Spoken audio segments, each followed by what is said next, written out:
สบายดีทุกคนมื้อนี้มาพบมาพอกันอีกแล้วเนาะมื้อนี้จะบ่มาเล่นเกมให้เบิ่งแต่ว่ามื้อนี้เนาะจะมาสอนเล่นกีตาร์พื้นฐานแต่บ่แม่นกีตาร์แท้เนาะแต่เป็นแอปเนาะเป็นแอปฟรีที่เฮา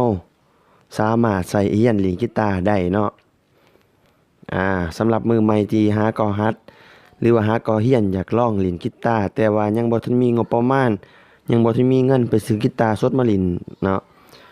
แนะนำเลยเนาะแอปนี้ไปหาโหลดได้เนาะอยู่ที่ Play Store เนาะของ Android อ่า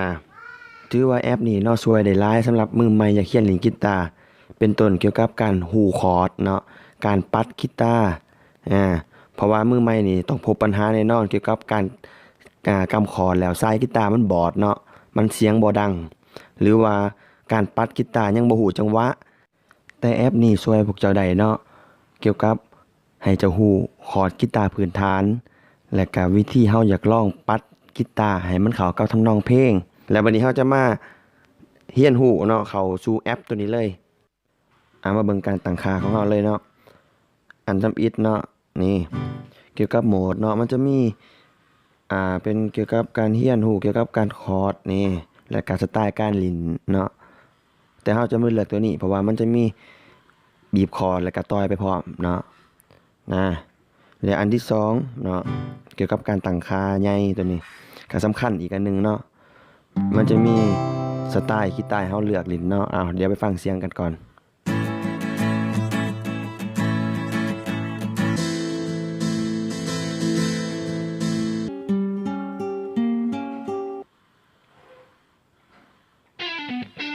อ้าวแต่เฮาจะมาเล่นเป็นกีตาร์โปร่งเนาะมื้อนี้เนาะเอากีตาร์โปร่งและแท็บที่2นี่เนาะมันจะเป็นคาโปเนาะหลายคนก็สิเข้าใจอยู่เนาะอ่ามันจะมีค่าของ1ของ2ของ3ว่าไปแต่เฮาขอเล่นเป็นสแตนดาร์ดเนาะเหลือนั่นก็ตั้งค่าตามนี้เนาะตั้งค่าตามนี้ไปก่อนอืมแล้วบัดนี้คอร์ดที่เฮามีอยู่เนาะแต่ว่าหากมันต่างจากเนื้อเพลงที่เฮาต้องการเล่นนะเฮาสามารถตั้งค่าได้เพียงแต่เฮากดจึงที่คอร์ดตัวนั้นเนาะแล้วมันจะขึ้นหน้าต่างตัวนี้ขึ้นมาแล้วก็สามารถเลือกได้เลยเนาะบ่ว่าจะเป็นคอร์ด C คอร์ด D คอร์ด E คอร์ด F นั่นก็ว่าไปเนาะพลังที่เฮาตั้งค่าเรียบร้อยแล้วเฮาก็จะมาเล่นเป็นเพลงเนาะแต่ข้าพเจ้าเองก็ได้ห้องเป็นเพลงหน่อยนึงเนาะแล้วก็เล่นกีตาร์ไปในแอปนี้ลองไปฟังชมกันก่อนเนาะ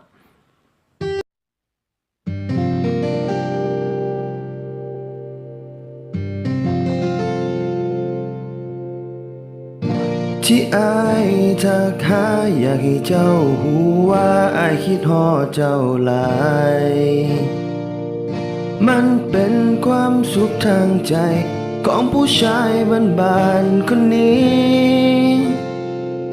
ทักไปทั้งเฟซทั้งไลน์ก็ย้อนว่าอายเว้าน้ำเจ้าคนดีแต่ก็ยังบ่มีท่าทีว่าเจ้าสิตอบกลับมาโอ้ยคันชาสีชมพูเขาบ่สนใจก็หันมาเบิ่งแชทสีฟ้าก็ได้เด้อบ่แม่นว่าอ้ายว่างแค่อยากสิเว้ากับเธอถ้าตอบแชทน้องอยู่เด้อฮู้บ่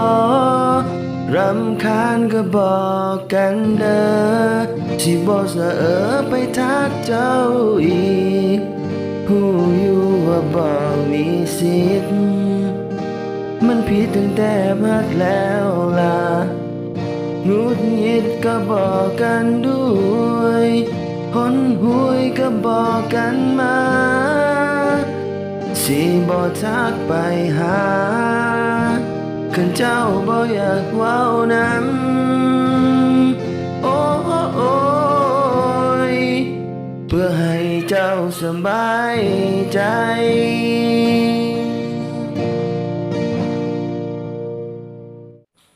สิผ่านไปนั่นเนาะก็เป็นการห้องสดเนาะแล้วก็บวกทั้งการเล่นกีตาร์ไปนำเลย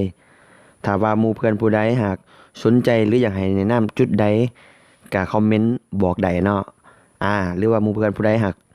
ถูกใจก็ฝากกดไลค์กดแชร์เพื่อเป็นกำลังใจให้ผู้เฮ็ดคลิปเนี่ยเด้อบ๊ายบายเจอกันในคลิปหน้าเนาะ